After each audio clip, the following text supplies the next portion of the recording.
Bom dia a todos. Mais uma vez, vamos iniciar mais uma atividade na Escola de Comando do Estado-Maior do Exército. Nosso seminário de hoje versa sobre o recente ataque que os Estados Unidos desencadeou contra as usinas nucleares do Irã. É uma satisfação tê-los presentes aqui. Gostaria de destacar a nossa assistência, que esse seminário acho que bateu todos os recordes de inscrição da nossa escola. E nós vamos ter oportunidade no dia de hoje de ouvirmos as apresentações do professor Carlos Frederico, aqui da ESEMI, que vai abordar o evento sobre a ótica dos Estados Unidos. Logo em seguida, nós teremos a participação do professor João Gabriel, também aqui da Escola de Comando do Estado-Maior do Exército, que é nosso aluno de doutorado, que vai fazer a mesma abordagem com a ótica do Irã. Iremos terminar essa atividade com a apresentação do professor Sandro, aqui também da SM, que vai falar sobre a ótica israelense do evento. É interessante, nós percebemos que nós temos aqui, graças a Deus, a participação do Cafré e do Sandro, que os senhores têm visto com certeza pelas mídias tradicionais aí, fazendo com excelentes comentários, seja pela Globo, CNN, Bandeirantes, diversos outros canais de notícias. E aí vamos ter a capacidade de partilhar essa manhã com eles e com o João Gabriel, que vai falar sobre Irã. É difícil a gente achar alguém que fale sobre Irã, mas o João Gabriel é especialista nessa área, para poder dividir conosco um pouco da experiência de cada um nas suas análises em cima da conjuntura do cenário político que se apresenta no dia de hoje. Então, não vamos mais perder tempo, eu vou passar a palavra. Ah, sim, um detalhe antes. Nós vamos já deixar desde o início aberta a sala do chat do Zoom para as perguntas, caso os senhores queiram colocá-las nesta sala. É só colocar no chat que a gente já vai, na hora do debate, providenciar para que os professores a respondam. Não precisa esperar acabar as 3 apresentações. Cada professor vai fazer uma apresentação bem rápida, de 10 a 15 minutos, e no final nós passamos diretamente, depois do intervalo de 5 minutos, para os debates. Então, já passo a palavra ao professor Carlos Frederico para que inicie a sua apresentação. Bom dia, professora. A palavra está com o senhor. Bom dia, pessoal que está com a gente, seja agora ou posteriormente. Então, já um bom dia ao futuro. É um prazer estar com vocês hoje. Prazer estar com o Sandro, e Sandro, não fique chateado comigo, mas aqui vou louvar e sei que falo em seu nome também. Prazer estar com o João para a gente poder ouvir sobre o Irã, e é tão especial e peculiar e difícil, raro a gente encontrar alguém que saiba, né, sobre o país. Então, é uma oportunidade única. A gente estar com um aluno nosso doutorado, que com certeza vai contribuir com muito. Vou usar algumas analogias e de maneira muito breve nessa apresentação inicial, e talvez a maior delas é a ideia de que a gente, para olhar o mundo enquanto um tabuleiro, né, enquanto um jogo global, para depois a gente concentrar nos ataques. Acho que as coisas estão absolutamente interligadas, né? Se a gente olhar o poder, né, e diversos especialistas e diversos teóricos ao longo da história têm tentado definir o que é poder, e a definição mais simples, e a que eu mais gosto, é que A tem poder quando ele condiciona a conduta de B, né? Nesse sentido, nessa definição, nessa ideia de tabuleiro, os Estados Unidos têm muito poder, porque as ações dos Estados Unidos condicionam as ações dos diversos outros jogadores. Elas não absolutamente determinam, mas elas têm uma consequência e uma importância bastante grande. Acho que não dá para assistir ou para observar o ataque que aconteceu sem levar isso em consideração, e é sobre esse filtro que, que eu enxergo o, o que aconteceu. Porque isso exprime um cálculo político tanto local quanto um cálculo político internacional. Cálculo político local, e aí para além do cálculo militar, que a gente fala em seguida, mas um cálculo político local, no sentido em que Trump apostou que a sua população, né, os seus eleitores, apoiariam um ataque que fosse um ataque limitado, né? Um ataque bastante forte, mas um ataque limitado, e que não apoiaria um engajamento longo com um conflito no Irã. E então Trump identifica essa possibilidade e, por conta disso, faz essa inserção. Né? Tem alguns outros cálculos políticos do ponto de vista internacional. Naturalmente, a gente não falou muito sobre direito internacional, né? A gente não falou sobre soberania. Né? Basicamente, Trump também, enquanto o ator mais importante desse tabuleiro, ele não inaugura uma era unilateral, mas ele reforça um momento unilateral, ele reforça um momento de redimensionamento do interesse nacional americano. Aqui explico. Depois da Primeira Guerra Mundial, quando termina a Primeira Guerra Mundial, o presidente americano na época, Woodrow Wilson, escreve lá os seus 14 pontos para a paz, e entre um dos pontos estava a criação de uma Liga das Nações. Para quê? Para evitar que um novo conflito mundial acontecesse. A Segunda Guerra Mundial vem, e quando termina a Segunda Guerra Mundial, é sob liderança dos Estados Unidos, que foram fundamentais na Segunda Guerra Mundial, que a gente tem a criação da Organização das Nações Unidas, que não é só a ONU ali em Nova York, né, mas também simbólico que o prédio da ONU seja em Nova York, que a Carta da ONU tenha sido assinada em São Francisco, outra cidade americana. E a ONU aqui é a Assembleia Geral, é o seu Conselho de Segurança e todas as outras agências e organizações internacionais que dela fazem parte. Então é interessante a gente notar que de 45 até mais ou menos, eu marco aí 11 de setembro de 2001, o interesse nacional americano no plano internacional teve em promover multilateralismo. E a partir de 11 de setembro, e aí eu uso essa marca porque vamos dizer, a partir de 12 de setembro, como um símbolo da resposta dos Estados Unidos ao ataque sofrido em seu território, há uma escolha, naquele primeiro momento de George W. Bush, de uma resposta unilateral e de uma resposta que não passa pela ONU. Nos anos seguintes, a gente vai ter alguma variação. Então, vai ter momentos de maior multilateralismo, momentos de menor multilateralismo, aí acompanhando os partidos democrata e partido republicano. Mas, de modo geral, há um reposicionamento do interesse nacional americano quando o assunto é a ordem internacional. Trump talvez seja o maior símbolo disso agora, e aqui trago talvez para o maior ponto, porque Trump, de maneira bastante, não sei se a palavra não seria brutal, mas de uma maneira bastante objetiva, rejeita a ordem internacional, seja ela no comércio, primeiro com as suas tarifas, seja ela do ponto de vista político, né, com os trabalhos dos Estados Unidos agora no G20, ou mesmo no G7, ao qual deu pouquíssima importância, né, as ameaças que fez em relação à Groenlândia, em relação ao Canadá. Então, tem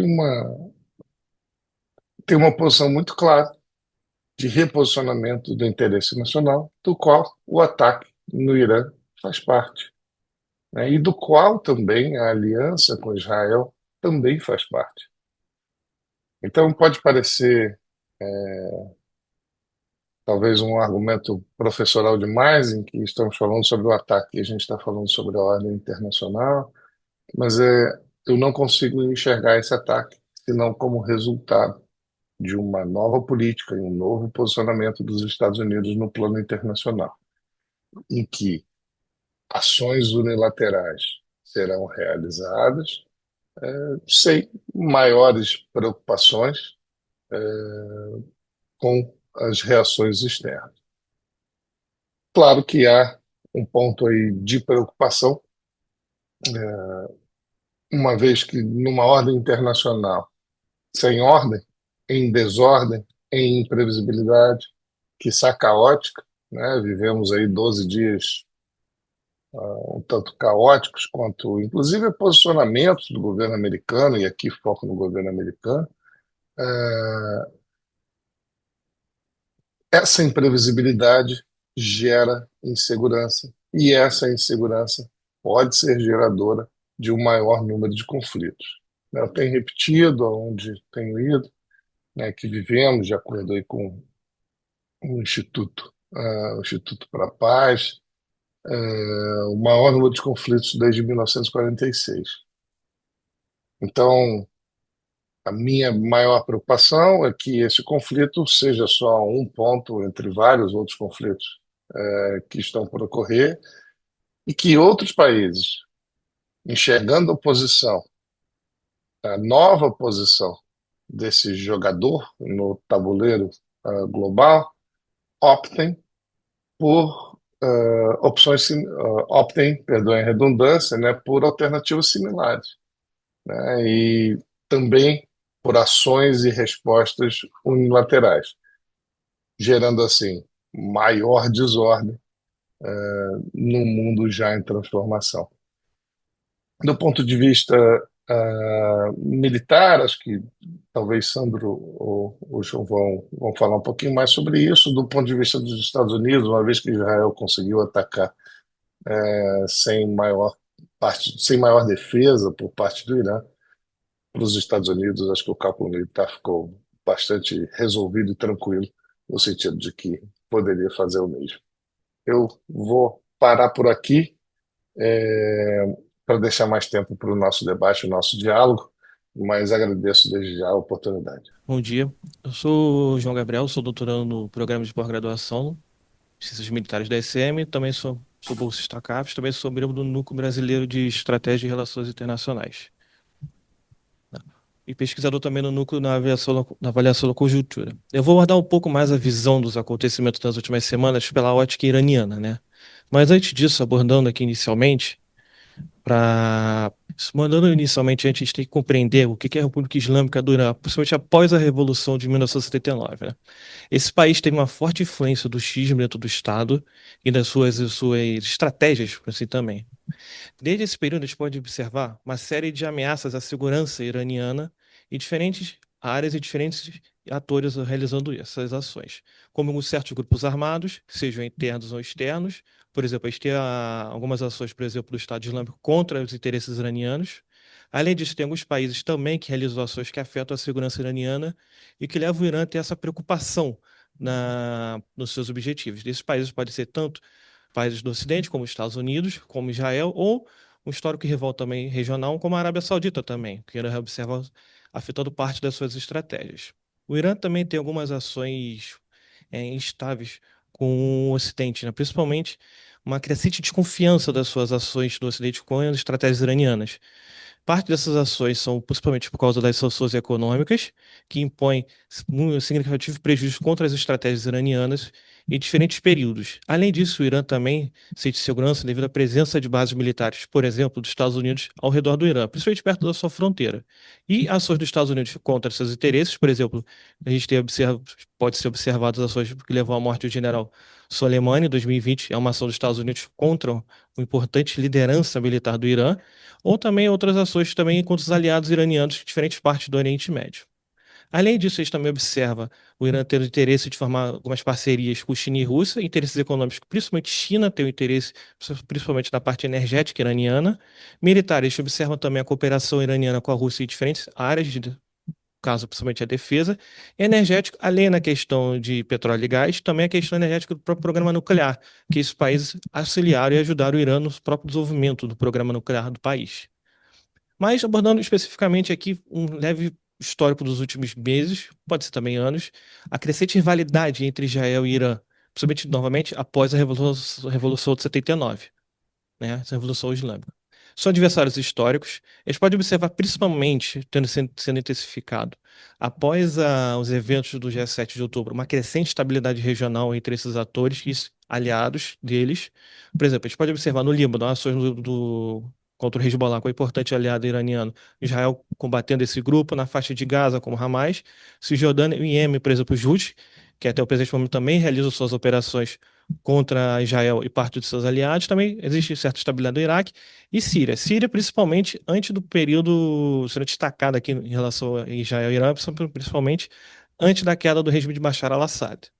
O Irã tem sofrido perda de militares iranianos, principalmente após o 7 de outubro. A gente pode observar, ano passado, morte de generais iranianos em diferentes momentos, não somente nos últimos conflitos na última semana.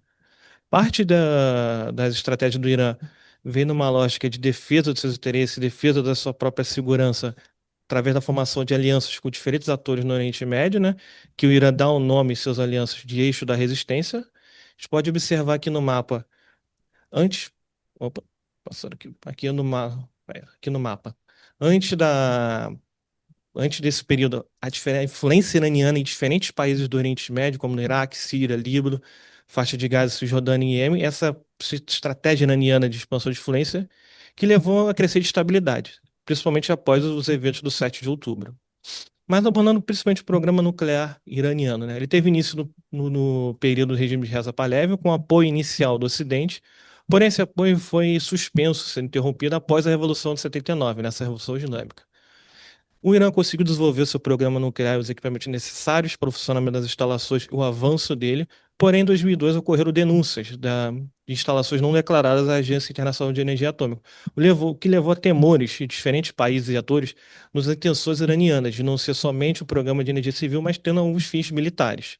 Porém, o Irã conseguiu, nos últimos anos, nos décadas também, expandir esse programa em diferentes instalações, que mais à frente eu vou mostrar um mapa, porém diferentes estratégias, até os eventos do último conflito entre Israel e Irã, foram principalmente o uso de sanções econômicas, tentando combater e conter esse programa e as ações iranianas nessa questão, e resoluções também do Conselho de Segurança da ONU, novamente tentando conter essas estratégias iranianas envolvendo o programa nuclear. Porém, as sanções econômicas são uma observação, não são somente para o nuclear. Existem sanções que envolvem outras áreas de atuação do Irã.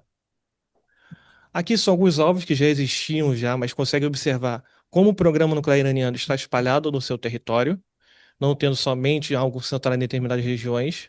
Isso mostra principalmente um destaque das ações, por exemplo, dos Estados Unidos para a usina de Fordon, as usinas de Natanz e em Isfahan também, tendo esse destaque. Mas demonstra como o Irã já tinha conseguido expandir seu programa nuclear nossas estratégias. Mas abordando principalmente as ações agora envolvendo diretamente as ações de Israel. Israel, no seu início das suas operações contra o Irã nas últimas semanas, teve como foco, além no programa nuclear, ações contra algumas lideranças militares iranianas, principalmente, por exemplo, a liderança que estava ocupando o cargo de chefe do Estado-Maior das Forças Armadas. Essa instituição é uma das principais instituições militares do Irã. Ela define as políticas, estratégias, as orientações e além de uma cooperação entre diferentes forças militares do Irã. O Irã tem uma característica de existir duas forças militares.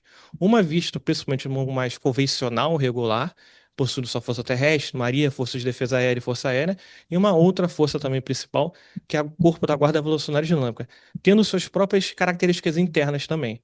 O que leva o Irã a ter essa instituição, principalmente para coordenar as ações dessas diferentes instituições, e tentando evitar uma rivalidade interna também, porque a Guarda Revolucionária foi criada, elaborada, desenvolvida principalmente após a Revolução de 79.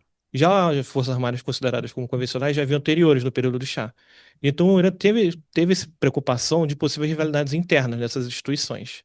Outra instituição também que foi alvo das ações de Israel, suas lideranças, foi a sede principal do Katan al-Almia, onde a sua principal liderança também foi alvo de Israel. É uma instituição separada do Estado-Maior das Forças Armadas. Ela coordena as operações militares do Irã, né, comando operacional e controle. Também monitora as atividades das duas Forças Armadas e uma atuação em conjunto com as Forças Armadas do Irã, mas uma instituição separada, novamente. O Israel teve, por exemplo, nessas ações aqui, tentar com o tema possível, que acabou ocorrendo resposta iraniana nela. Mas abordando especificamente a estrutura militar iraniana, essas duas forças armadas que eu mencionei anteriormente, né? O Corpo da Guarda Revolucionária Islâmica e a Artesh, que é a força regular, vamos dizer assim, convencional do Irã, das Forças Armadas iranianas. O Irã tem a Guarda Revolucionária tem uma operação principalmente de ações consideradas como assimétricas, né, nas suas ações, suas atuações. Porém, por exemplo, sua força naval tem a sua atuação principalmente tendo foco dentro do Golfo Pérsico, leva Temores, por exemplo, na possibilidade que existia de uma resposta iraniana de fechar o Estreito de Hormuz. A Guarda Revolucionária, parte naval, atuaria nessa região, nessa área. Utiliza principalmente barcos de pequeno porte, pequenos, rápido, ataque rápidos, né? E também a Força Quds. Essa instituição é a principal é, organização dentro da Guarda Revolucionária que leva a expandir a influência iraniana. Ela atua em diferentes países do Oriente Médio, auxiliando grupos armados, auxiliando as operações assimétricas dessa instituição. Ela, por exemplo, o general que eu mencionei anteriormente, Soleimani, ele era na liderança dessa instituição. Ela também, essa instituição, sofreu perdas durante desde o dia 7 de outubro de seus membros. Além disso, nas ações também recentes de Israel também levou à perda de certos membros dessa instituição também. Além disso, eles têm a Força Aeroespacial, que é a principal instituição iraniana militar e, desta forma, dentro da Guarda Revolucionária, em relação ao programa de desenvolvimento de mísseis balísticos e a sua utilização. Além disso, desse desenvolvimento e a utilização do arsenal iraniano, ela também tem parte das suas estratégias fornecer certas tecnologias, por assim dizer, a certos grupos armados, levando esses certos atores a terem seus próprios arsenais também, desenvolvendo, expandindo e essa estratégia, né, de tecnologia de arsenais de mísseis e também de foguetes, por assim dizer. A Força Terrestre também, né? Aqui eu boto a Basij, né? Que é uma instituição também interessante, que também foi alvo de Israel das suas lideranças. É uma instituição principalmente tem de segurança interna do Irã, combatendo parte da oposição e movimentos de protestos também essa atuação. Já a Artesh, a Força Regular, ela tem suas próprias características, tendo principalmente a defesa da soberania iraniana, tem seu exército, a sua marinha, mas aqui a marinha tem uma ideia mais de usar navios militares algo maiores que o da Força Naval, da Guarda Revolucionária, Força Aérea, que já tinha suas preocupações devido às suas aeronaves serem consideradas antiquadas, e a Força de Defesa Aérea. Essas duas últimas foram significativamente afetadas pelas ações de Israel, principalmente para tentar ter uma liberdade da atuação do. Mas abordando especificamente algumas características mais gerais da Guarda Revolucionária do país, quando eu digo assim, e principalmente do regime iraniano, não necessariamente só, né, as características nacional, mas do regime do país. Tem uma forte influência ideológica, tanto revolucionária como também das questões do regime. Ela é uma força política, porque parte dos seus membros participam da política interna iraniana, econômica também, porque parte também dos seus membros e ex-membros que ainda possuem algumas ligações possui suas atividades econômicas ligadas à força, o que leva também a essa instituição não ter só um orçamento do Estado, mas também ter um orçamento paralelo dos seus membros também, que leva ao aumento das suas capacidades. Militar, como uma das principais forças militares iranianas, podemos observar também que Israel realizou parte das suas ações para tentar conter a instituição e afetar suas ações. Ela, novamente, ela atua em diferentes áreas do Oriente Médio, principalmente através da Força Quds. Aqui a gente consegue ver parte das capacidades de mísseis do Irã. Eu digo parte, que esses dois mapas, esse infográfico, são de 2021 e 2024. Mas o Irã já tem novos mísseis que utilizou também durante as operações, mas consegue ver a capacidade que o Irã tem de acertar ou afetar diferentes atores, não somente Israel. A gente consegue ver. Mas antes de abordar mais rapidamente a questão dessas operações de Israel e Irã nas últimas semanas, já vinha ocorrendo uma expansão dessa rivalidade das utilidades. O Irã realizou duas operações em 2024 contra o Estado de Israel, contra Israel, levando a tropa mais um, resposta à morte de membros da Guarda Revolucionária, que ataca as instalações diplomáticas na Síria, em Damasco, né, que levou o Irã a utilizar mísseis e drones. A segunda operação foi resposta às ações israelenses contra militares e aliados iranianos. Aqui, por exemplo, o líder político do Hamas, o principal liderança do Hezbollah, com Nasrallah, e o Irã utilizou mísseis para algumas áreas estratégicas, tentando acertar áreas estratégicas de Israel. Israel respondeu utilizando essa segunda operação, usando caças contra diferentes alvos, aqui não somente do Irã, mas neste período, né, exigiu o regime Bashar al-Assad, que era um aliado iraniano, ou seja, já realizou operações também dentro da Síria para ter uma liberdade de atuação e também realizou ataques contra bases militares e principalmente contra forças de defesa aérea. Novamente, aqui já começa a afetar essa questão de defesa aérea iraniana. E também já tentou afetar a produção de mísseis balísticos e drones. e também encontrar locais de lançamento de mísseis desses armamentos e arsenais. Mas a última operação de Israel, né, que teve início aproximadamente 13 de junho, né, teve como principais alvos a infraestrutura energética, essa questão da infraestrutura energética para afetar a economia iraniana, que a gente pode observar, infraestrutura militar, principalmente defesa aérea, o programa de mísseis balísticos e lideranças militares, principalmente membros da Guarda Revolucionária Islâmica, que levou à morte, por exemplo, do principal general, o general da Guarda Revolucionária, general Salam, também foi morto nessas operações. E também levando a programas nucleares contra o programa nuclear iraniano, afetando tanto a infraestrutura nuclear, certas usinas que a gente viu, bombardeamentos, também a morte de cientistas, tentando afetar um possível novo avanço deste programa.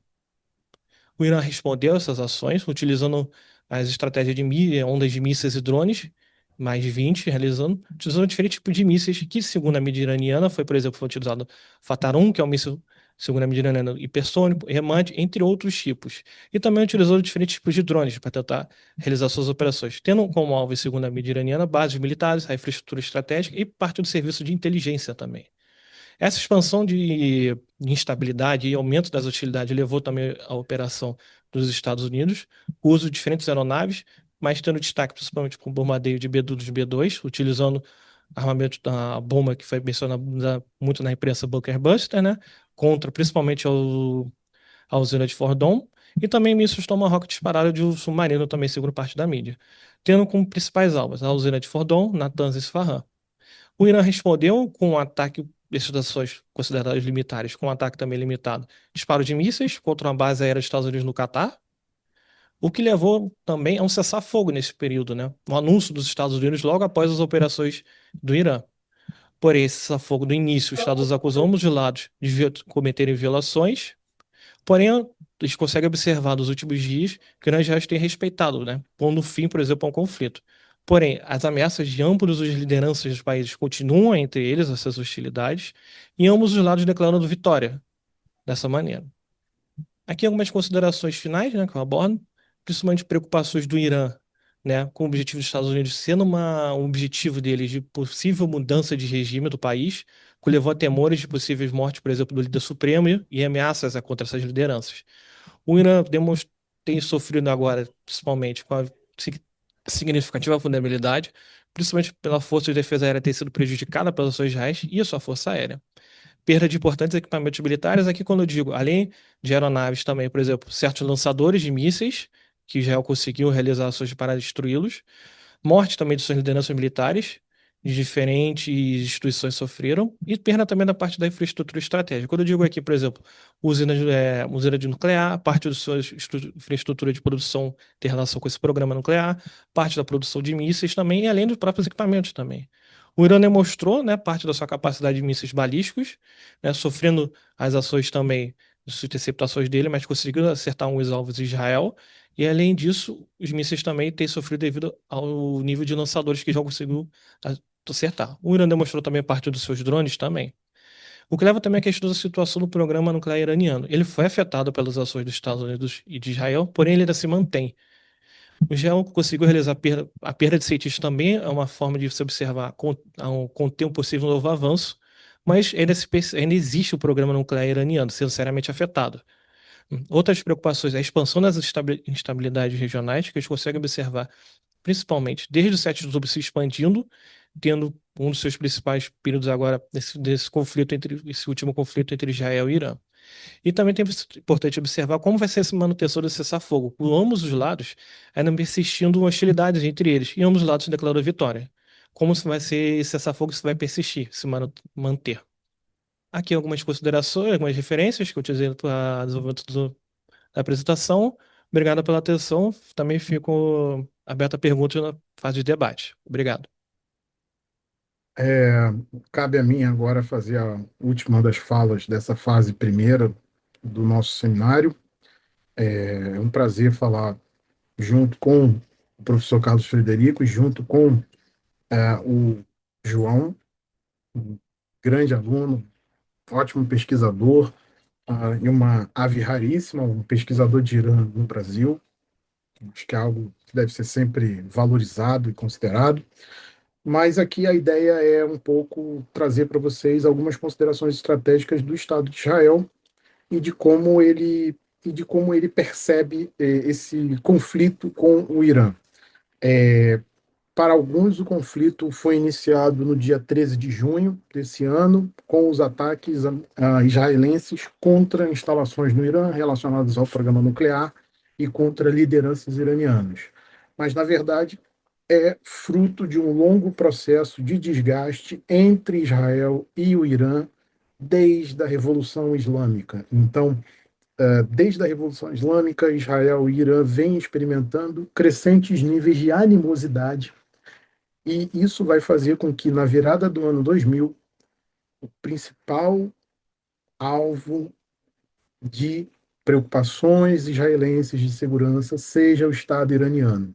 O Estado iraniano, então, com um programa nuclear que vem como muito bem tratado pelo João desde os tempos do Shah, mas que vai se manter com os ayatolás, vai haver um grande investimento. Além disso, um programa de foguetes e mísseis começa a ocupar a totalidade da mente israelense, uma vez de que até a década de 90, Israel estava envolvido em dois processos de segurança. O primeiro, estabelecer uma situação estável, não pacífica, mas estável em suas fronteiras. Isso foi atingido através das guerras que Israel travou durante o século XX. A Guerra de Independência, a intervenção em Suez, a Guerra dos Seis Dias e a Guerra do Yom Kippur. E a longa guerra israelense contra movimentos irregulares advindos da questão palestina ainda não resolvida hoje. Então, isso vai levar Israel a se envolver em uma dura guerra no Líbano, uma guerra muito longa no Líbano, que começa por meio de uma intervenção limitada em 82 e vai fazer com que Israel mantenha uma presença no Líbano até 2000. Isso vai acabar criando um terreno fértil para o nascimento de um movimento em 1985 chamado Hezbollah, e também outras ações nesse sentido. Então, o que a gente percebe aqui? O que a gente vê aqui claramente? A gente vê claramente aqui que o programa nuclear iraniano, uma vez cessadas outras ameaças ou dirimidas, ele vai ser a principal preocupação de Israel a partir de 2000. Você vai ter as denúncias contra o programa nuclear iraniano em 2002, você vai ter ações, e aí, a partir daí, o principal esforço de inteligência israelense vai ser contra esse programa. Então, você vai ter ações contra o programa nuclear iraniano, com assassinato de cientistas, sabotagem de suprimentos, suprimentos, quando eu digo em peças, equipamentos e por aí vai, e também uma infiltração em larga escala do Estado persa, ou seja, a criação de redes de colaboradores de inteligência do Mossad, e aí uma grande troca de informações entre o Mossad e a Aman. A Aman, para quem não sabe, é a inteligência militar israelense, para que justamente aquelas informações fossem processadas e fossem tornadas alvos. Então, nesse sentido, a gente vai ter aqui uma campanha de longa duração israelense, no sentido de sabotagem do Estado persa, sabotagem dessas figuras, só que essa campanha vai ser muito focada no programa nuclear, em parte no programa de mísseis e foguetes. Sendo visada no programa de mísseis e foguetes, sendo visada no programa nuclear, essas ações israelenses acabam deixando um pouco de lado a, a navegação que vai haver por parte da Força Quds, que é um misto de uma força de operações especiais de inteligência do Estado iraniano, especialmente com uma figura que vai crescendo, que é Qassem Soleimani, criando aquilo que para os iranianos vai ser o eixo da resistência, e para os israelenses vai ser chamado de Anel de Fogo. Então, nesse sentido, esse Anel de Fogo, essa transformação vai ser uma coisa, como se pode dizer, isso vai passar ao lado, não vai ser despercebido, mas vai acabar passando ao largo dos esforços israelenses nesse sentido estratégico. Dessa forma, eu acho que alguém está com o áudio aberto. Dessa forma, o que a gente pode perceber é muito claramente uma ação uma ação direta no sentido de principalmente a partir de 2010, quando você vai ter a Operação Jogos Olímpicos, com o vírus Stuxnet. É um ataque cibernético voltado a atrasar o programa nuclear. Naquele momento, ele foi feito provavelmente para impedir o programa nuclear. Ele aproveitou a questão das centrífugas, ele aproveitou a questão de destruir todo esse cenário, mas ele foi sucedido em atrasar, ele não foi sucedido em destruir. E isso vai acabar sendo uma espada de Damocles sobre a questão da segurança nacional israelense. Nesse sentido, a essa tensão que a gente vai ver e toda essa consideração vai levar aquilo, e tudo isso é motivado muito por algo que não foi criado por Benjamin Netanyahu, nem a geração atual de políticos israelenses. Benjamin Netanyahu, ao atacar o Irã em 13 de junho de 2025, apenas estava aderindo a algo que é chamado de doutrina Begin. Doutrina Begin é aquilo que é chamado assim por causa do primeiro-ministro israelense Menachem Begin, que em 1981 autorizou um ataque unilateral de Israel a uma usina nuclear iraquiana em construção. E essa doutrina prescreve exatamente o seguinte: quaisquer ameaças de estados que sejam hostis a Israel, que venham a criar armas de destruição em massa, serão atacados, mesmo que Israel se veja fazendo essas ações de maneira sozinha, de maneira unilateral.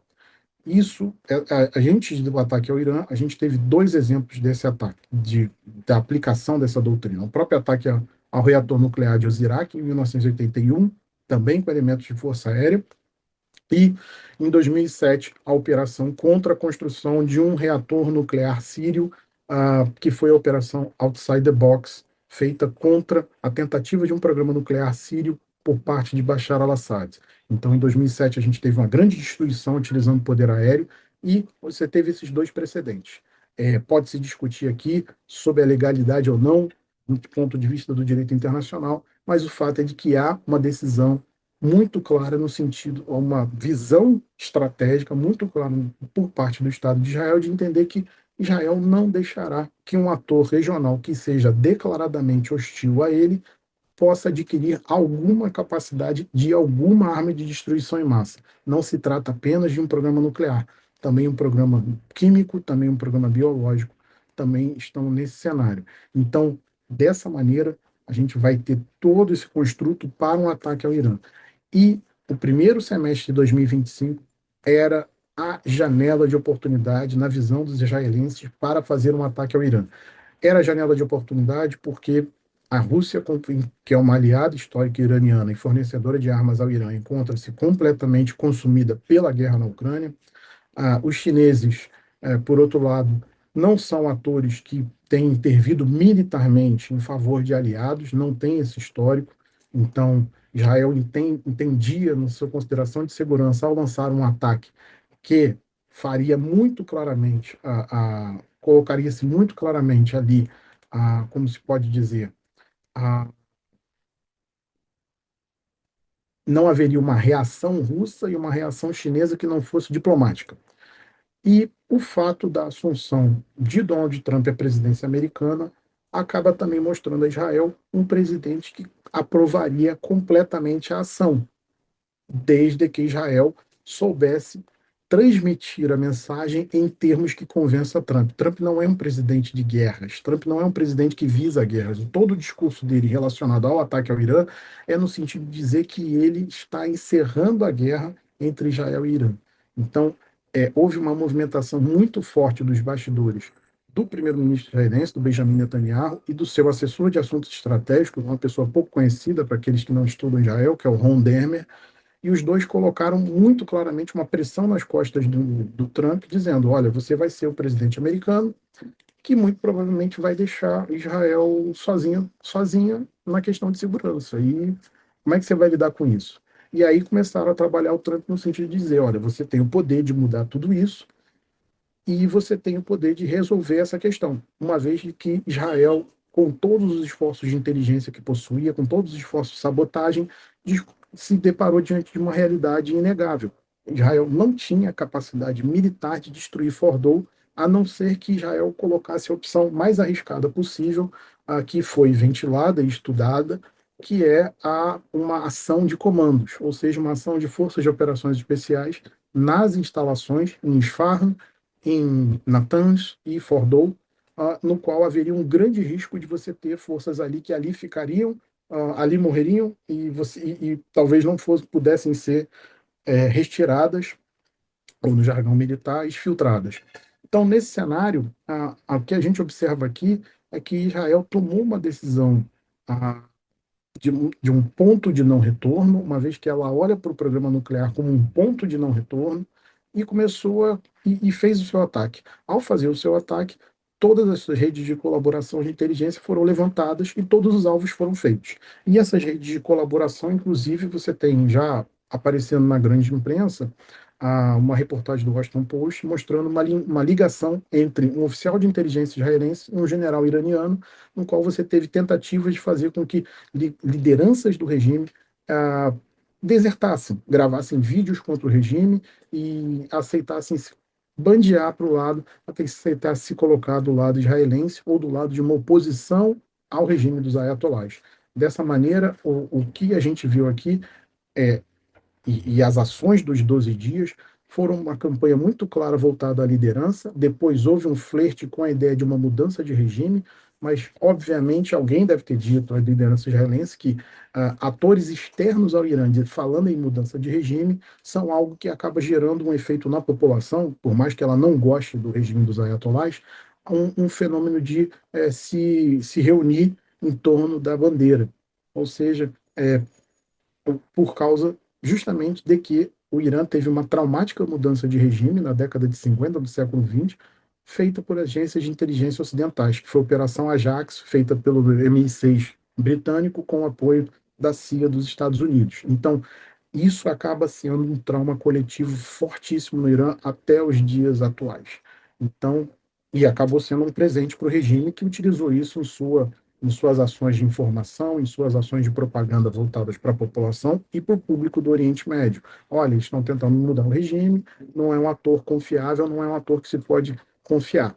Então, daí o pé no freio feito pelo Netanyahu, que começou a dizer que a mudança viria pela própria vontade da população persa, pela própria vontade da população iraniana. Então, o que a gente vê nesse cenário? A gente vê Israel tendo tomado uma decisão arriscadíssima, tendo sofrido muito com a campanha com os mísseis iranianos. No final da campanha, a taxa de abate dos sistemas de defesa israelenses conjuntos, o Arrow, o David Sling e o Iron Dome, estava em 65%. No último dia, o último ataque iraniano atingiu em cheio um prédio civil em Beersheba. Então, isso já mostrou que houve ali uma falha do sistema de defesa que não interceptou, não fez a interceptação, e fora que houve o apoio americano para a própria defesa de Israel. Então, aqui a gente vê que havia também um enorme desgaste nesse sentido e que motivou claramente a ação do Trump. Pelo que se tem informação de bastidor, Trump foi mais motivado a agir pelos vídeos das cidades israelenses sendo atacadas, especialmente Haifa e Tamra, que é uma cidade próxima a Haifa, uma cidade árabe israelense, que sofreu muito, uma vez que também o cobertor de defesa aérea israelense não é grande, não é gigante, é um cobertor curto, e ele foi priorizado para as grandes infraestruturas civis, as grandes cidades, e é com isso, partes das cidades que ficavam na periferia das grandes cidades no interior acabaram sofrendo sobremaneira com isso. Então, o que a gente vê aqui, claramente, é que Israel entrou no conflito em uma corrida contra o tempo, número um, para eliminar as capacidades iranianas de lançamento de ataque de mísseis, número dois, para trazer os Estados Unidos para uma ação decisiva que forçasse o regime iraniano a capitular e obter um cessar-fogo, uma vez de que isso as capacidades iranianas em missilística não podem ser desprezadas.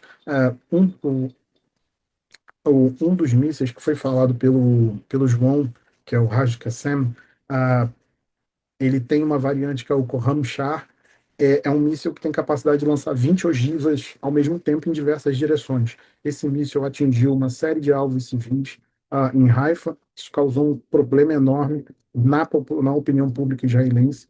fato não só da não interceptação, mas também, e assim também como os FATECs são hipersônicos e que só conseguiam ser abatidos por Israel na camada além da atmosfera, ou seja, uma interceptação exoatmosférica no espaço feito por sistema aéreo. Então, o que a gente está vendo aqui é que, nesse momento, Israel considera que conseguiu vencer, foi uma vitória cara, não foi uma vitória barata, mas que a pressão sobre o regime iraniano deve ser mantida. Então, agora a gente tem exigência de saber aonde está o urânio iraniano e de, inclusive, entregar esse urânio. Agora, o fato é de que, dado o histórico do Irã, é muito difícil que o Irã aceite entregar esse urânio. É muito difícil que o Irã aceite passar esse material à mão de outros atores, é, como países ocidentais. Talvez, com um grande acordo, passe a Rússia ou a China, mas não a países ocidentais e com muito a contragosto. Se o Irã aceitar um acordo desse tipo, é porque ele estaria muito enfraquecido pelo conflito. A percepção israelense é que o Irã foi enfraquecido, mas ah, não foi, não está tão fragilizado assim. O regime ainda tem capacidade de causar danos a Israel. Portanto, há que se considerar que Israel entende que é possível que ainda em 2025 nós vejamos uma segunda rodada dessas hostilidades. Eu fecho aqui minhas palavras e agora passo a palavra de volta à moderação para que a gente tenha a fase de debates. Muito obrigado. E volto a ressaltar que a gente tem várias mensagens no chat agradecendo a participação dos senhores, destacando a excelência das apresentações.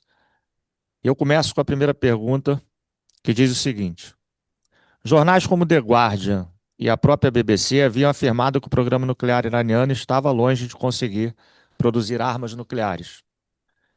Afirmação essa dita também pela inteligência americana. Tal retórica também foi empregada por Israel ao longo dos anos, especialmente pelo Netanyahu. Podemos afirmar que tal retórica empregada para realizar o ataque contra o território iraniano é falsa ou parcialmente verdadeira?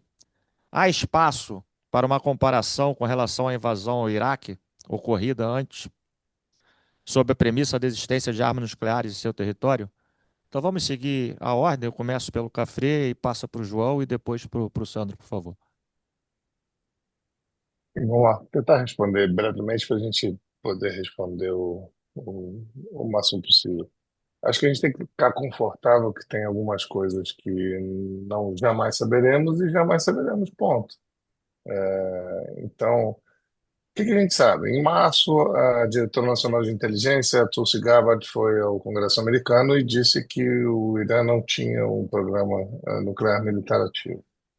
A gente sabe também, e isso está na Economist, acho que das últimas 2 semanas, a gente tem alguma ideia do que Israel apresentou para os seus aliados para dizer o porquê que estava atacando. Efetivamente, jamais saberemos, porque nós não temos acesso a isso e precisamos reconhecer isso. Nós não temos acesso a esse nível de inteligência, a não ser que isso seja vazado de alguma maneira. Todo ataque militar ele é a soma de uma série de cálculos, inclusive políticos e principalmente políticos. E o ataque, acho que exprime isso. Acho que foi Sandro que colocou a janela de oportunidade, né, para esse ataque por parte de Israel, e é isso.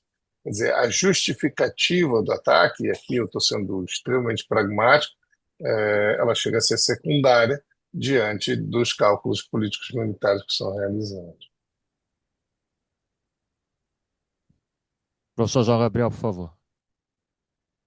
Concordo com o professor. Adiciono também que o próprias lideranças iranianas também dizem, apresentam, né, um discurso que não tem intenção de desenvolver uma arma nuclear. O próprio Líder Supremo também tem esse discurso de ser contra. Agora, chego, temos que observar também como vai ser uma possível mudança também dessas estratégias iranianas pós essas ações também de Israel. Se ocorrerá alguma mudança ou se vão continuar a ter essa narrativa que não irão desenvolver também um programa militar nuclear, por assim dizer.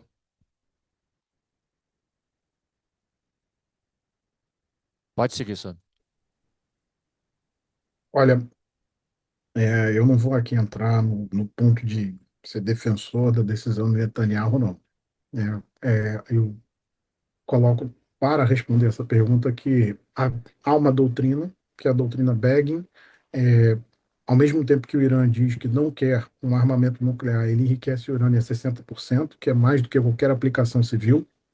É justamente o meio do caminho para a obtenção, que enriquece a 60%, com algum esforço chega a 90%. 90% você já tem um armamento nuclear, no sentido de construir esse armamento. E esse é o cálculo israelense. Então, é, e a questão aqui é, não seria difícil a Israel colocar uma campanha no sentido de dizer, olha, eu sou contra o programa de mísseis e capacidades balísticas iranianas.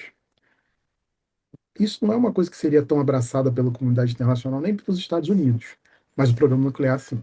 Então, o programa nuclear é o mote para Israel não só tirar essa capacidade do Irã, mas também a capacidade de mísseis, uma vez que, embora a gente tenha. O João lembrou muito bem das duas ações do ano passado, em abril e outubro, mas o fato é de que você já tem tecnologia militar iraniana atacando Israel há anos por meio do eixo da resistência, inclusive sendo utilizado como laboratório para o desenvolvimento dessas armas. Então, Hezbollah utiliza, o Hamas conseguiu utilizar parte desse tipo de mísseis, e os Houthis do Iêmen, que utilizam mísseis balísticos iranianos para atacar Israel, né? Ontem mesmo houve a interceptação de um contra Israel, lançado pelos Houthis do Iêmen. Então, o que a gente vê aqui que para Israel era muito importante tirar não só o programa nuclear, mas também o de mísseis e foguetes. E aí, por isso, fazer essa ação. E aí, no caso, comparar com o Iraque, eu acho que também não é tanto o caso, porque há capacidade nuclear iraniana, não de arma, mas há uma capacidade, há um programa, e há um programa de mísseis balísticos e mísseis de cruzeiro, que é muito robusto, muito robusto. Foi enfraquecido, mas não foi acabado. Isso também deve ser colocado muito claramente para a nossa audiência. Vamos à nossa próxima pergunta. Agora a gente já parte de uma análise geopolítica um pouco mais elaborada. A pergunta vem do Guilherme Silveira e diz o seguinte: como os expositores observam a relação da proximidade do Irã, especialmente com a China, ocupando inclusive um papel central no desenvolvimento da nova Rota da Seda? A crescente estabilidade regional camufla a disputa cada vez mais direta entre as estratégias chinesas e americanas? Devemos esperar quais outros movimentos a partir da afirmativa dessa questão? Professor Carlos Frederico, por favor. Eu acho que é uma teoria alternativa de que esse ataque ao Irã é, na verdade, um reflexo de uma tentativa de enfraquecimento chinês, ali, especialmente em razão de um corredor logístico. Talvez João possa explicar melhor. É, a gente pode ter essa interpretação e no pano de fundo está sempre a disputa geopolítica entre Estados Unidos e China, inclusive na ação unilateral. Veja que hoje são os chineses os maiores defensores do sistema multilateral, papel que foi dos Estados Unidos por bastante tempo. Bota aí 70 anos, ou mais ou menos por aí. Acho que é importante também a gente enxergar um claro corte, uma clara clivagem aí norte e sul, né? Então, se você tem Estados Unidos e países europeus criticando o Irã em escalas diferentes, que se diga, né? Mas criticando o Irã, ao mesmo tempo em que você tem os países do Sul, os países de desenvolvimento, criticando o ataque unilateral, a violação de soberania, a violação do direito internacional. Então, isso tudo faz parte desse grande jogo geopolítico, ao que eu aludi aí, talvez no primeiro momento, quando eu falei desse tabuleiro global. Professor João, por favor. Eu observo essa parceria entre China e Irã, sendo principalmente de interesse da China para conseguir petróleo, gás nessa parte, esse interesse da China para suas estratégias, tendo principalmente essa relação econômica entre Irã. Observo que isso irá continuar, né, nos próximos anos, se mantendo principalmente o regime do Irã. E observo que essas ações, esse último conflito, é uma continuação, né, de estabilidade, eu diria mais como principal fator, instabilidade regional, principalmente entre Irã e Israel, que já a gente observa eventos entre esses atores aumentando as hostilidades nas últimas décadas e se intensificando após o 7 de outubro. Então, observa quanto mais um recorte regional sendo o principal fator, né? Sendo, tem que se observar um possível cenário futuro também, o retorno desse conflito, devido ao cessar-fogo recente também. Sandro? O único ponto que eu colocaria aí é que é, talvez uma das maiores sinalizações que a gente tenha tido no conflito foi justamente que os chineses fizeram, uma das poucas proclamações que eles fizeram em relação ao conflito foi justamente a questão de que eles eram contra qualquer movimento que afetasse os preços globais de energia. Então ali era uma senha não só para Israel, mas também para muitos aventureiros que estavam dizendo que o Irã bloquearia o Estreito de Hormuz, o que seria contraproducente para o próprio Irã. Mas muita gente se deixou levar por essa narrativa. Então, agora, o fato é de que a gente tem uma questão geopolítica aí e uma mudança. E o fato também é de que a não vinda da Rússia em socorro do Irã chocou muito as lideranças iranianas. Isso está fazendo com uma série de movimentos de recalibragem do entendimento das relações com a Rússia em favor das relações com a China por parte do Irã. A nossa próxima pergunta já vai um pouco mais para a área do direito internacional humanitário e diz o seguinte: deixa eu só me localizar aqui.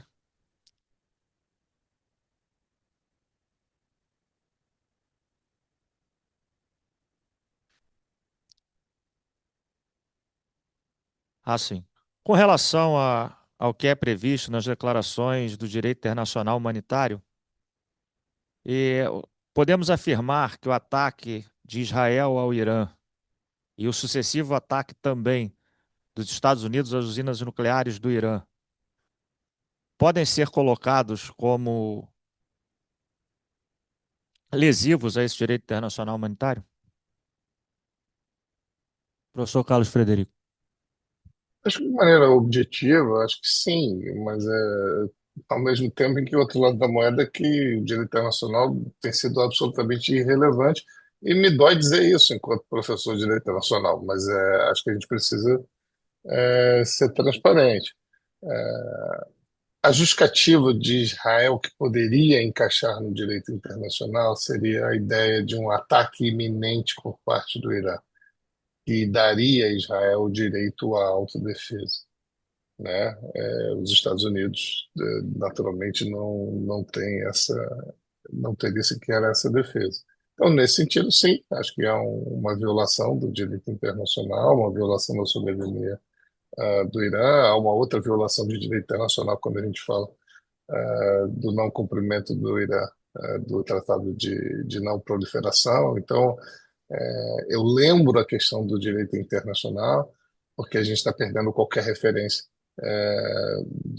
de diálogo. O direito internacional é um instrumento de diálogo nas relações internacionais.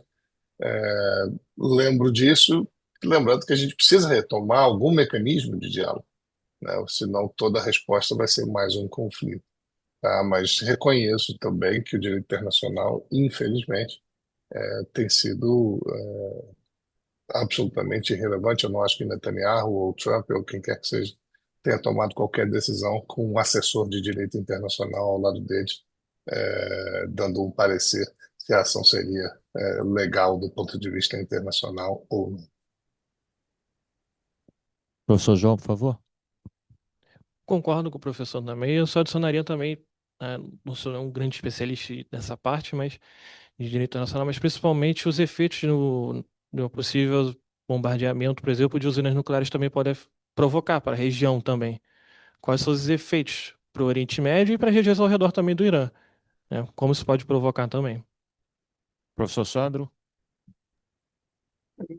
Teria nenhum ponto adicional nessa questão da consideração de direito internacional, uma vez que o Café já foi muito feliz em dizer. O Netanyahu não se preocupou em tanto quanto isso, porque ele sente que é um imperativo de agir. E o imperativo de agir muitas vezes vai passar a questão da lei, do direito. E ele prefere agir e depois lidar com a consequência do que ficar com o risco de não agir. Não só ele, como outros primeiros ministros israelenses também o fizeram. Ehud Olmert, o próprio Menachem Begin, por aí vai. Ok. A nossa próxima pergunta diz o seguinte: na última terça-feira, dia 24 de junho, a CBS publicou um relatório que teria vazado da Agência de Inteligência de Defesa, do Pentágono.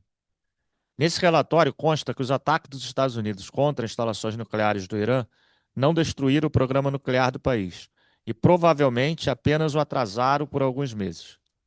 A Casa Branca reafirmou que o programa iraniano foi destruído e que a avaliação inicial dos danos pelo Pentágono está totalmente errada e representa uma tentativa clara de menosprezar o presidente Trump. A pergunta é a seguinte: seria um erro de avaliação causado pelos problemas internos quanto ao presidente dos Estados Unidos ou um erro causado pelos problemas dos próprios analistas do Pentágono? Professor Carlos Frederico. Eu estava no mudo. Vou voltar de novo, vai ser uma resposta extremamente insatisfatória para todos, é, mas também honesta, que tem algumas coisas que não sabemos infelizmente a gente precisa ter um pouquinho mais de tempo para entender. É, mais importante, e aí eu acho que às vezes a gente fica perdido entre, ah não, isso aqui é verdade ou aquilo ali é verdade. Olha, se a gente entrar nesse buraco, dificilmente a gente vai sair em relação a uma série de questões relacionadas ao conflito e aos conflitos em geral. Acho que o mais importante é entender que a ação unilateral está legitimada. Então, é desimportante ou é menos importante que um relatório de inteligência diga A, B ou C, se Israel e se os Estados Unidos, amanhã, daqui a uma semana, daqui a um mês, daqui a 2 meses, identificarem, a partir da sua visão e da sua ótica, que o Irã está reiniciando, está trabalhando para ter armas nucleares, novos ataques poderão ser feitos. Acho que o resultado da análise é esse. Fica impossível para mim aqui do Rio de Janeiro. Eu posso ler todos os jornais do planeta, mas impossível dizer exatamente quanto à veracidade de uma coisa ou outra. Professor João? Concordo também com o professor Carlos Coelho também, porque as narrativas ainda, o ataque foi recente até para observar como tem sido essas narrativas de quanto foi prejudicado. A gente pode observar nessa semana aí no próprio Irã apresentou que seu programa foi seriamente afetado. Mas também existem narrativas que não foi finalizado o programa nuclear. Então ainda é uma narrativa muito recente. A dizer, Professor Sandro? Quanto à questão dos danos ou não, eu acho que ainda é cedo para a gente ter o melhor PDA, o melhor Battle Damage Assessment, ou seja, a melhor análise relativa ao dano que ocorreu às instalações. O fato é que talvez para acompanhar seja interessante ver ali a soma das narrativas mais do que uma das narrativas, né? O discurso do Trump é um, o discurso que foi vazado é outro, o discurso dos israelenses é que o programa foi afetado, e o discurso do Irã é que foi severamente afetado. Então aqui talvez a gente ache algum pedaço do que realmente é no meio desse todo. Mas realmente é como o Cafre diz, a gente não tem o nível de acesso que boa parte desses líderes tem. Agora, dano houve. Agora, a questão é que as pessoas esquecem que um programa nuclear, eu acho que o maior dano ao programa nuclear não são os ataques a Fordow, a Natanz e a Isfahan, a morte dos cientistas. Eu acho que esse, sim, é o maior dano possível ao programa nuclear iraniano. A morte dos 9 cientistas, sem dúvida, foi um dano, um baque muito maior ao programa do que talvez o ataque às instalações materiais. Ok, nós já estamos nos encaminhando para o final da nossa atividade. E uma última pergunta eu vou ler exatamente como colocaram no chat. Eu não sei se procede a veracidade, inclusive a assistência Ana Paula Goldbach, espero ter pronunciado o nome correto dela, ela colocou como breaking news. Né? E a gente vai, em cima dessa breaking news, fazer a nossa última pergunta. O jornal Israel Hayom informa que os Estados Unidos e Israel estão exigindo que Irã entregue todo o urânio enriquecido como condição para qualquer acordo futuro. O alerta é implícito: a recusa pode levar a um novo ataque. Há uma forte possibilidade de novos bombardeios e desmantelamento das instalações nucleares do Irã. Em cima disso, na minha pergunta, eu só usei isso aqui como preâmbulo, para os senhores é como os senhores veem a manutenção desse cessar-fogo que foi anunciado pelo presidente Trump. Professor Carlos Frederico. Eu acho provável, tá? E eu acho improvável a retomada, acho que, e aí já não me lembro se João ou Sandro que tocou nesse assunto, a preferência de Trump é por não estar inserido em conflitos. Então, ele e também está claro que, muito embora Estados Unidos e Israel sejam aliados, a ação de Netanyahu em relação ao Irã não era o cenário preferencial de Donald Trump, ao menos inicialmente. Então, eu acho que provável que esse cessar-fogo continue. Em relação à notícia aqui, ó, duas coisas podem ser verdade. Então, vamos lá. Estados Unidos e Israel podem exigir que o Irã entregue o urânio enriquecido para um acordo duradouro. Tudo bem. Eu acho que tomar como alerta implícito que a recusa pode levar a um novo ataque, aí eu acho que tem entre 8 e 80 tem muitos números. Aqui não estou dizendo em absolutos, óbvio, a gente fala em probabilidade. Eu acho que nesse momento é mais provável do que não que esse cessar-fogo permaneça, porque não é de interesse, ao menos certamente dos Estados Unidos, que esse conflito continue. Professor João. Então eu observo como mais provável que se mantenha esse cessar-fogo, mas existe outras variáveis também da cessar-fogo não, na minha visão, não provoca o fim da instabilidade regional. A gente observa membros do eixo da resistência realizando ações dentro, mesmo estando enfraquecido pelas ações de Israel e também parte dos Estados Unidos, ainda pode ocorrer uma expansão de estabilidade regional nesses, por exemplo, esses grupos armados que estão presentes, por exemplo, no Iraque, que foi uma das principais preocupações numa possível ação dele contra instalações dos Estados Unidos. E nessa notícia também eu observo como as negociações provavelmente irão retornar para nucleares entre Estados Unidos e Irã, tendo essa narrativa do lado. Os Estados Unidos buscando o fim do programa nuclear iraniano e o Irã tentando manter este significativo poder, por exemplo, de dissuasão dele, né? Então, observo isso ainda tendo essas negociações ainda ocorrendo e tendo essas narrativas dos dois lados, tanto do Irã se mantendo, os Estados Unidos e seus aliados, no caso de Israel, também tendo essa visão mais de força contra ele. Professor Sandro. O problema é que a gente está lidando com um choque de visões que são uma força indetível contra uma vontade inamovível. É a vontade de Israel de se sentir segura e não ter atores que sejam hostis a ela com armas de destruição em massa contra uma força indetível que é o desejo da República Islâmica do Irã de possuir capacidade de dissuasão regional. Então a gente tem aí um impasse enorme. E o que pode substituir um armamento nuclear para o Irã? Um acordo duradouro com garantia de segurança. É isso que seria feito. Então, como no cenário explorado pelo Cafré, a gente pode ver talvez aí sim um acordo, a entrega do urânio por um acordo, o acordo nuclear que foi feito lá na administração Obama previa isso. O urânio que fosse enriquecido a mais de 20% era dado à Rússia. E a Rússia dava ao Irã urânio enriquecido a 4%. Então aqui a questão a ser colocada é: há um interesse? Há um interesse. Agora, se me perguntassem na composição do governo israelense atual, há atores no governo, na coalizão do Netanyahu, que querem uma ação contra o Irã ainda mais dura? Querem. Itamar Ben-Gvir, Bezalel Smotrich, Gideon Sa'ar e por aí vai. Agora, há atores também que acham que não é o caso e acham que é o caso de a aliança com os Estados Unidos é mais importante do que você ficar a todo momento batendo no Irã. Então, são os outros atores do outro lado, é o Ron Dermer, é o ministro do Interior, e por aí vai. As próprias Forças Armadas, que são a favor do cessar-fogo, o Eyal Zamir fez um comunicado ontem, o chefe de Estado-Maior das IDF fez um comunicado ontem muito direto nesse sentido. Então, o próprio ministro, o Katz, ministro da Defesa, o ministro Katz também foi um pouco por esse lado. Então, a questão aqui, sem dúvida, é que existe a disposição no governo israelense? Existe. Agora, eu acho que também há uma questão que é a seguinte: uma vez que o conflito parou, agora todos os lados vão apresentar as suas versões do conflito, e por isso que a gente vai ver todos os lados cantando vitória, e os Estados Unidos dizendo que são os peacemakers, são aqueles que impuseram a paz, porque agora a gente vai para a mesa de negociação, e na mesa de negociação esse tipo de declaração é muito comum.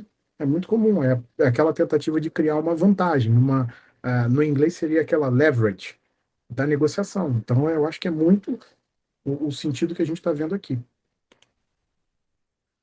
Ok, então nós vamos encerrar o nosso debate. Eu gostaria de agradecer a nossa assistência, a qualidade das perguntas, eu acho que revela bem da assistência que nós tivemos nessa manhã. Eu gostaria de saber se algum dos senhores queria fazer alguma consideração final ou se eu posso encerrar. Não só agradecer o diálogo, acho que é sempre importante, e louvar essa iniciativa, porque eu acho que precisamos conversar. A gente adoraria não conversar sobre conflitos, apesar de sermos estudiosos mas assim o é, e a vida é real. Professor João, alguma coisa? Sandro? Bom, eu agradeço a oportunidade, agradeço as perguntas que foram feitas. Imagino que tenham ainda outras, mas que o Mega teve que fazer aí uma seleção criteriosa aí das perguntas. Eu agradeço mesmo a efusiva participação da nossa audiência e agradeço o privilégio de fazer uma mesa com o Carlos Frederico e com o João. Então, agradeço ao Observatório Militar da Praia Vermelha por mais essa oportunidade. Muito obrigado. Eu gostaria de informar a todos que nós criamos esse evento de uma forma bastante sui generis. Nós decidimos fazê-lo segunda-feira e quinta, e aí tivemos que fazer contato com nossos 3 palestrantes que de pronto aceitaram esse desafio. E apesar do pouco tempo que nós tivemos recorde de inscrição, com mais de 300 inscritos e recorde de participação da nossa assistência também nos seminários que a gente faz aqui no Observatório Militar da Praia Vermelha, o que mostra a grande relevância que o assunto traz no momento atual. Informamos a todos em que nós iremos colocar esse seminário disponível no site do Observatório Militar da Praia Vermelha, no endereço ompv.ecm.eb.mil.br.